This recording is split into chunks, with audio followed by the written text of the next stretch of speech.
이 글은 코럼데오닷컴 2020년 5월 24일자 기사입니다. 총신대학교 재단 이사회가 총신대학교 학부 수업 중 동성애의 피해를 지적하며 보건적 문제점에 대해 지적한 이상원 교수에게 직위해임 처분을 내려 논란이 되고 있다.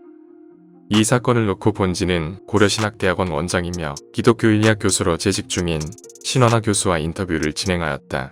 고려신학대학원 기독교인리학 신원하 원장은 본지와 인터뷰를 통해 총신대 이상원 교수 해임에 대한 입장을 밝혔다.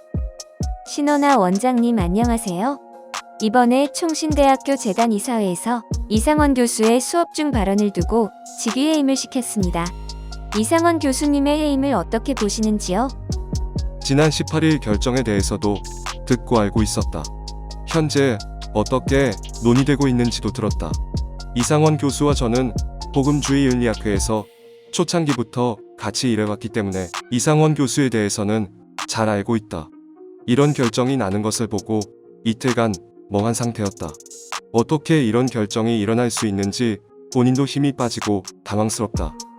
이번 사태에서 현재의 관선이사회가 아닌 본래 재단이사회였다고 하면 기독교 교단신학대학교에서 이런 결정을 내릴 수가 없다. 그러나 교육부가 파송한 관선이사회가 들어와 이러한 결정을 내렸는데 이는 현 정권의 철학과 교육정책 노선과 무관할 수 없다고 본다.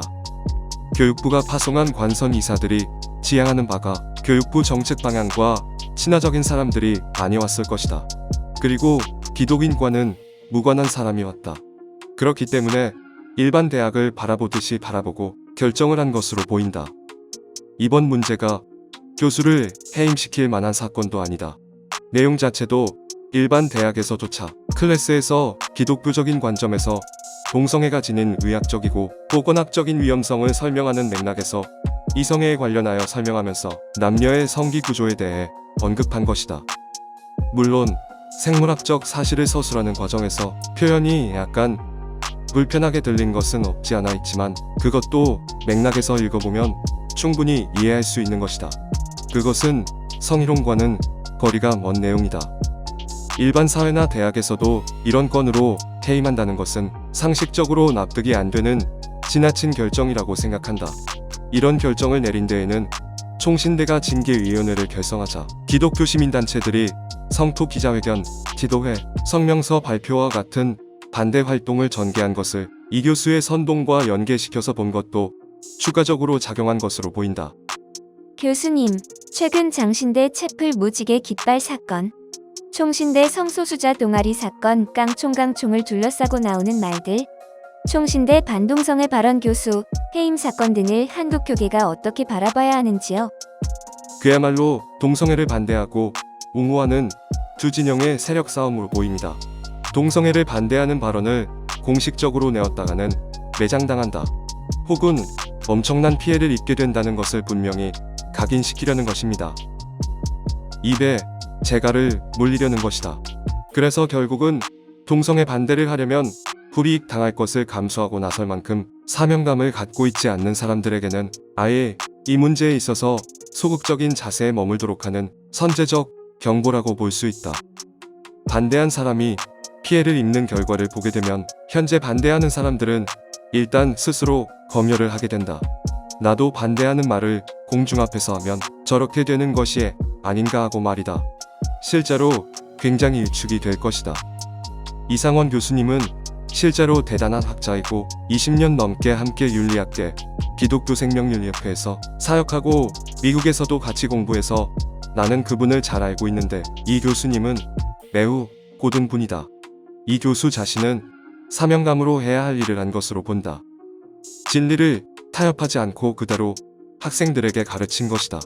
그래서 반대 세력들에게 집중 포화를 맞은 것이다.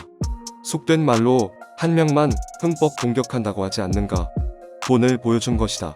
물론 앞으로 이 사건을 두고 소정위원회에 이의 제기를 하겠지만 동성애 찬성 측 진영에서는 지금까지 된 일을 볼 때 상당히 성공했다고 볼 것이다. 이것을 두고 영적인 해석을 하면 이것은 단순한 일이 아니다. 영적인 전쟁이고 문화전쟁이라고 볼 수 있다. 이상원 교수의 해임을 통해 교회의 강단은 앞으로 안전할까요? 9월에 차별금지법도 있지 않습니까? 이런 사건이 일어난 걸 보면 앞으로 안전하겠는가?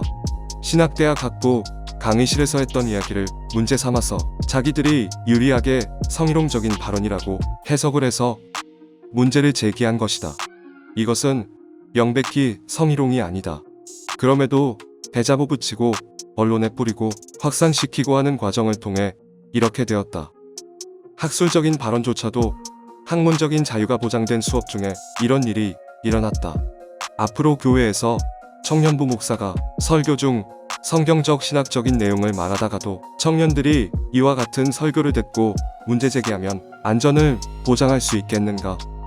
신학적 성경적인 입장을 설명할 때 청년들이 문제 제기하고 언론에 퍼뜨리고 교육부, 인권위원회, 신문고 이런 곳에 올리기 시작하면 문제가 될 것이다. 차별금지법도 아주 트리키, 교활하다. 전문인들이 아니면 잘 모른다. 이번에 차별금지법에서 성정체성과 성적 지향 조항 내용을 삭제하고 통과시키려고 한다. 그 조항을 빼고 통과시킨다고 하면 많은 목사님들이 괜찮다라고 생각할 것이다. 그렇지만 무엇 등이라는 그 한 단어 안에 그들이 의도한 것이 숨겨져 있다. 그리고 기본적으로 국가인권위원회 법에 준하기 때문에 이 구절을 뺀다 하더라도 그 내용은 차별금지 사항으로 해석하여 버릴 수 있을 것이다. 이에 관련한 노련한 자들을 동원해서 트리키, 교활하게 법조항들을 만들기 때문에 정말 어려운 싸움이 될 것이다. 당연히 교회에서 목사들이 설교하고 가르치는 일들이 상당히 위축될 것이고 교회에서 동성애 문제를 말하는 목사들은 정말 사명감을 갖고 있는 자만 앞으로 발언하는 시대가 될 것이다. 앞으로 전도사, 강도사, 목사들이 자가 검열을 할 수밖에 없을 것이다. 만약 이상원 교수와 같은 사건이 한두 건 더 발생하게 된다고 하면 목회자들에게 매우 부정적으로 작용할 것이다.